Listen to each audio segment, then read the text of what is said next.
Good morning. घरातले सर्व कामं आवरून पाणी तापवून फ्रेश झाली. आज गुढीपाडवा निमित्त छानशी साडी निवडली. त्यासोबत लागणारे सर्व साहित्य काढले.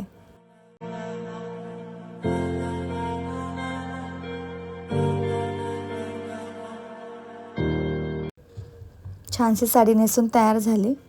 सर्वप्रथम चाय बनवून घेतले. गुढीपाडवा आपल्या राज्याचा पहिला सण आणि नव्या वर्षाची सुरुवात होते, म्हणून पुरणपोळीसाठी डाळ शिजवून घेतली. त्याचसोबत भाजी बनवली, राईस बनवलं, आमटी बनवलं, पापड तळले आणि पुरण बनवायची तयारी केली. आणि पुरणपोळी बनवायला लागली. मिस्टरांनी पूजा करून घेतली. दर्शन मात्रे मन कामना पूर्ती. जय देव जय देव. आणि इव्हनिंगला थोडंसं फोटोशूट करून फ्रेंडने गाडी घेतली म्हणून गाडी पूजा करून आली.